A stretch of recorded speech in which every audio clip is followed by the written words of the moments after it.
Hey, good morning everybody. आज का जो लेसन है वो मैं आपको बताने वाला हूँ कि क्या एक्चुअली हम आज आपको सिखाने वाले हैं। तो इस बहुत ध्यान से सीखा गया concept. It's very very essential for a beginner how to speak in English. Actually जो सीखना चाहते हैं इंग्लिश बोलना, मेरा कहने का मतलब यही है। मैंने यहाँ पे कुछ मेंशन किया हुआ है, use of I can't have. इसका इस्तेमाल हम कैसे करते हैं। स्पेशली मैंने यहाँ पे कुछ हिंदी में भी एग्जाम्पल लिखा है, हंगामा मत करो, समय बर्बाद मत करो। ये मैंने आपको हिंदी में इसलिए लिखा है कि आप ये समझ पाए कि मैं क्या कहने वाला हूँ। हम ऐसे सेंटेंसेस को नहीं बोल पाते अच्छे से, तो हम इस तरह के सेंटेंसेस को कैसे बोलें ये हम आपको बताना चाहते हैं। दो तीन तरीके हैं वैसे बताने के। तो एक तो आप लोग जानते हैं कि यहाँ मत सो, ये मत करो, वो मत करो। लोग ऐसे बोलते हैं don't do that, don't do this, fine. But एक होता है कि जैसे हम कभी किसी भी चीज़ को बहुत हार्डली रिस्ट्रिक्ट कर दें कि नहीं ये करना ही नहीं है, यहाँ बिल्कुल भी ये काम मत करो, वो काम मत करो, इस तरह से मत करो, उससे यानी इस तरह की जो टॉकिंग्स हैं वो एक तरह से अनबियरेबल होते हैं। यानी आपके इस एक्ट से हमें बहुत तकलीफ हो रही है, हम इसे सहन नहीं कर सकते। इस तरह का ये एक्चुअली एक्सप्रेशन हम देना चाहते हैं सामने वाले को, जिससे वो हमारी बात मान ले और वो काम वो ना करे।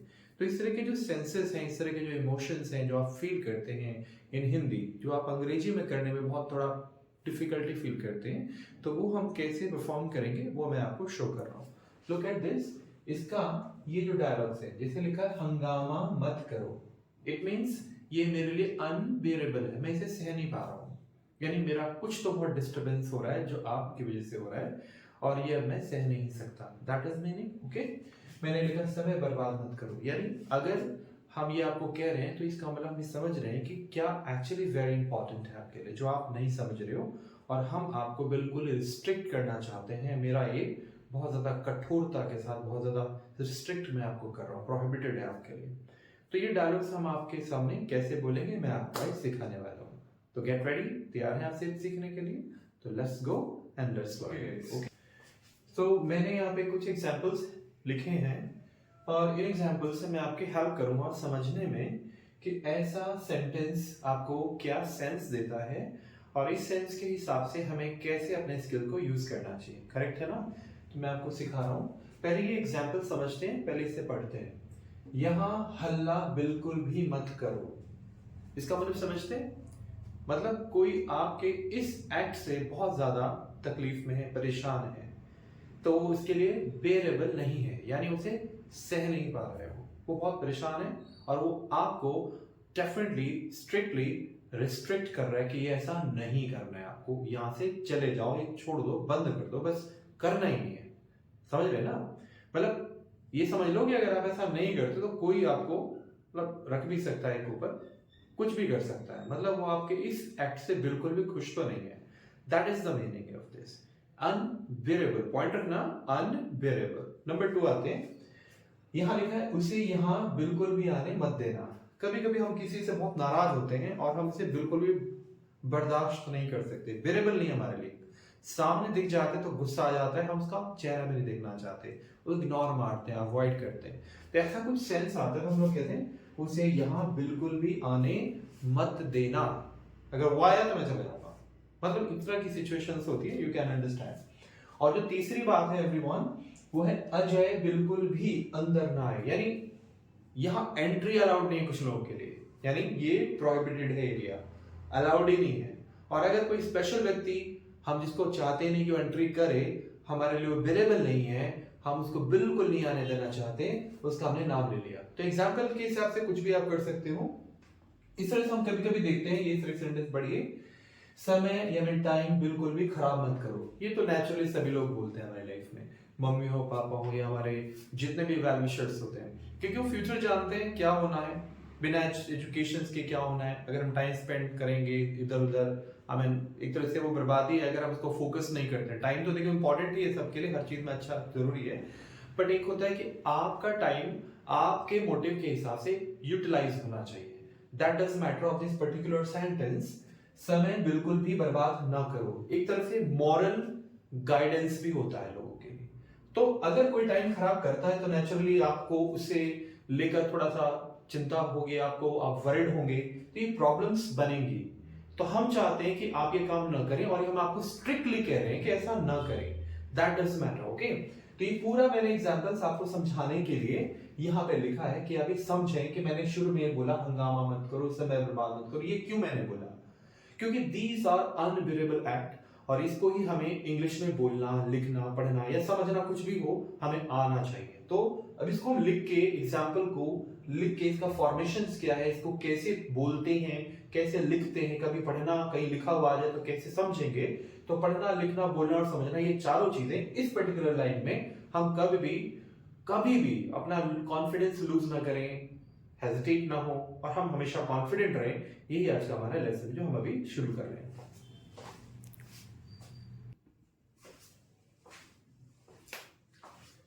सो गाइस, यहां हल्ला बिल्कुल भी मत करो। How to write and how to speak, okay. So let me write first, then I will teach you how to speak it. यहां हल्ला बिल्कुल भी मत करो। So we need the use of I can't have. यहां इसको पहले mention करो, यहीं से शुरुआत करना है इस तरह के सेंटेंसेस की। आई can't have, alright, I can't have. अब ये तो हमने शुरुआत की, लेकिन ये बात हम जिससे कह रहे हैं उसका भी तो नाम आएगा। तो I can't have, I mean we want this object. अब हम किसी से कह रहे हैं, किसी सामने वाले से कह रहे हैं, तो आई कैंट यू, ओके। अब जो काम है, जो एक्ट है जिसको हम मना कर रहे हैं, उसमें आपको एंज लगाना है। आई कैंट हैव यू, हल्ला यानी shout, shouting here, shouting here. So I made a sentence in this manner. I've made it. I can't have you shouting here, right? यहाँ हल्ला बिल्कुल भी मत करो। I can't have you. I can't have you. Can't have, remember always. This is the actual skill. In this skill, आपको ये पूरा supportable होगा। आप कुछ भी कहना चाहते हैं, I can't have से शुरू करिए, जिससे भी कह रहे हैं use that guy's name और उसके एक्ट में ing लगाइए। Got it? So I'm just writing here, I can't have you shouting here, and I'm speaking here this way. I can't have you shouting here, right? तो हम ऐसे sentences को ऐसे fluently बोल सकते हैं, लिख सकते हैं, पढ़ सकते हैं, समझ सकते हैं। If somebody speaks to us, alright? अब हम आते हैं पॉइंट नंबर 2, उसे यहां बिल्कुल भी आने मत देना। करेक्ट? अब इसको अभी सेम है, यानी हम बेरेबल उसको नहीं, मतलब दैट्स नॉट द बेरेबल। तो यहां फिर से I can't have, तो फर्स्ट प्लेस होगा, late me right answer, I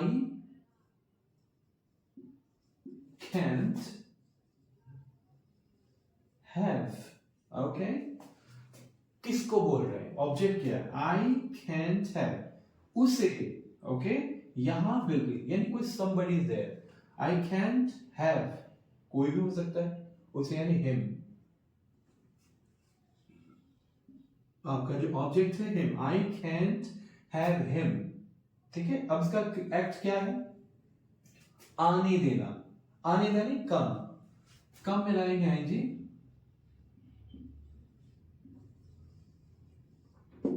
here.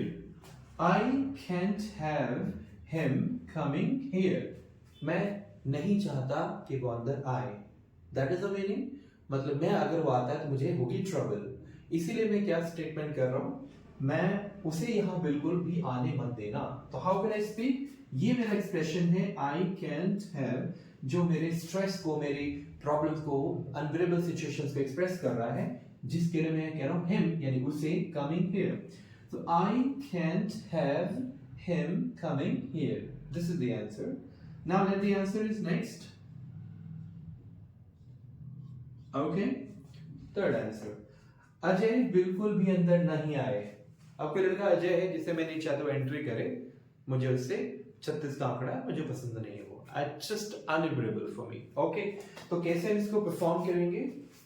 Ajay बिल्कुल भी अंदर ना आए, तो मैं क्या करता हूं, सबसे पहले आई can't have, because this is my language, I can't have, I can't have. Alright, अब हमें किसको बोलना है, अजय को। अजय नहीं अंदर आए ना, तो हमारा ऑब्जेक्ट हो गया अजय, ठीक है,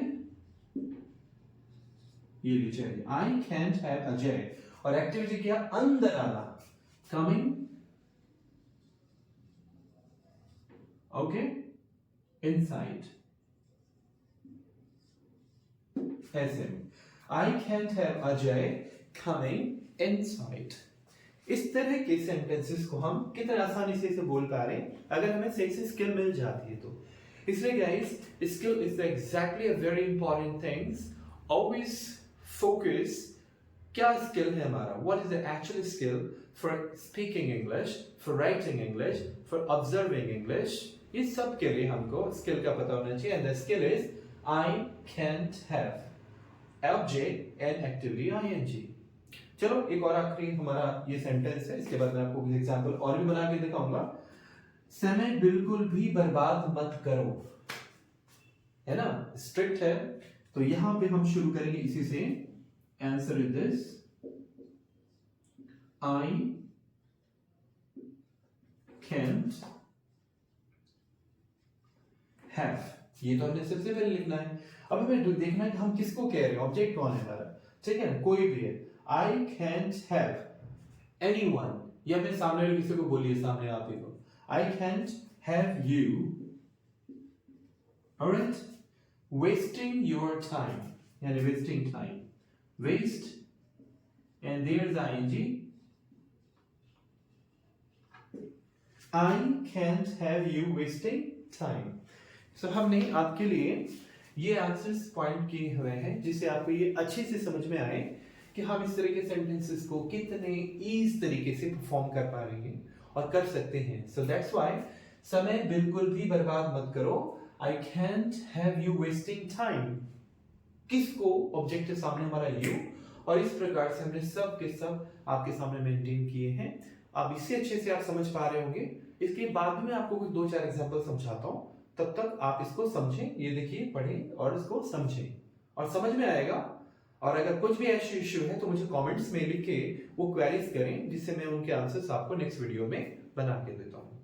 क्या मतलब होता है, कैसे होता है, एवरीथिंग मैं उसके रिप्लाईज करूंगा, आपको अच्छे से रिप्लाई करूंगा।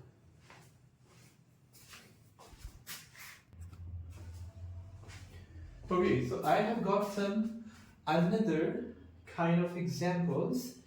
Watch on this. मेरे कंप्यूटर को मत छेड़ना, हम लोग नॉर्मली कह देते हैं घर में, यार इसको मत टच करना, समझे, ये बहुत इंपॉर्टेंट है, इसे छेड़ना मत, ऐसा सेंटेंस हम बोलते हैं हिंदी में। लेकिन हम एक्चुअली, अगर हम अंग्रेज हैं, अगर हम इंग्लिश बोलते हैं, हमारी मातृभाषा इंग्लिश है, या हम इंग्लिश बोलने वाले लोगों में आते हैं, तब हम इसे कैसे बोलेंगे, जो मैंने अभी आपको पहले भी बताया है, सिमिलर वर्ड हम यूज करेंगे, आई कैंट हैव। तो इसे भी मेंशन कर लेते हैं यहाँ पे। The answer here now, look at this, I can't have, I can't have। अब जिसको भी आप कह रहे हो कि ये मेरे कंप्यूटर को बंदा ना छेड़े, यानी तुम इसको मत छेड़ो, वो हिडन है, आपको पता चल जाता है। तो I can't have you, touching watching बोलते हैं, इधर टेम्पर हो जाता है, तो टेम्परिंग माई कंप्यूटर, तो I can't have you tampering my computer, right. इस तरह की बातें जब हम बोलते हैं इंग्लिश में, तो हमारा यहां से बिगिनिंग होता है, this is the word is I can't have, this is a very very important things, I can't have. Guys, इसी से शुरू करना, मैं आपको स्टार्टिंग में बोल रहा हूं, शुरुआत यहीं से होना है, it's a beginning. I can't have you tampering my computer, tamper मतलब छेड़छाड़ करना, इधर उधर से डिस्टर्ब करना, काइंड ऑफ थिंग, या डिस्टर्बिंग भी बोल सकते हैं, जो भी आपको समझ में आए। इसके बाद आता है नेक्स्ट पॉइंट, झगड़े में शामिल मत हो। घर में भी लोग कहते हैं झगड़े में शामिल मत होना, ना ही झगड़े में तुम जाओ, ऐसा हम लोग को बोला जाता है। तो हम इसको कैसे कहते हैं, आंसर हियर नाउ, फिर से आई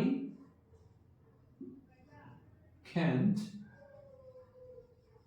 हैव, जिसको कहा जा रहा है वो यू है, सामने वाला कोई ऑब्जेक्ट है। आई कैंट हैव यू, शामिल होने को बोलते हैं इंडल्ज, तो इंडल्जिंग हो जाएगा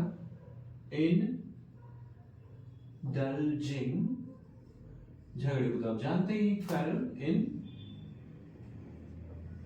क्वारल। तो I can't have you indulging in quarrel. तो इस तरह से ये सेंटेंस हमारा कंप्लीट होता है। अब हमारे पास तीसरा है, ये काम बिल्कुल मत करो। मम्मी भी कभी कभी मना करती है बेटा ये काम मत करना, ये काम मत करना, बिल्कुल भी मत करना। तो वो कहना क्या चाहती है, वो आपको रिस्ट्रिक्ट कर रही हैं, हार्ड रिस्ट्रिक्ट कर रही हैं, करना नहीं है, प्रोहिबिटेड है, आपके लिए बिल्कुल मना है। तो आप इसको कैसे बोलने वाले हैं? The answer now, I can't have you, I can't have you, ठीक है, doing this work. I can't have you doing this work.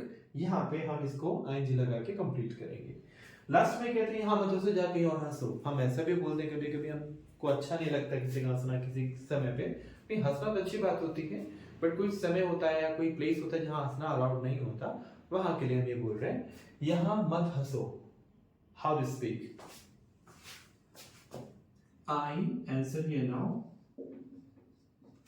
I can't have you. एक हो तो सब, एक से ज्यादा you all कह सकते हैं हम।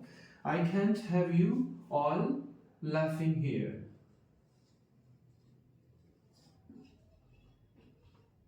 That's it. तो ये हमारा अगला एग्जाम्पल हुआ, I can't have you laughing here। इस प्रकार से आप इन सब चीजों को अच्छे से एक प्रॉपर तरीके से समझने में, बस समझने के लिए आपके लिए बहुत आसान है। मैंने बड़े अच्छे से एग्जाम्पल्स आपको यहाँ सिखाए हैं और होपफुली आप एग्जाम्पल से actual use of I can't have का परफॉर्म करना सीख रहे होंगे। सो थैंक यू, आज का लेसन इतना ही है। होप सो आपको ये पसंद आया होगा और आपको इसे सीखने को डेफिनेटली मिलेगा। नेक्स्ट टाइम, नेक्स्ट वीडियो में मैं आपको जो कुछ भी सिखाऊंगा वो भी बहुत वैल्यूएबल होगा एंड वेरी सपोर्टिव। तो thanks for joining, thanks for watching, keep it up.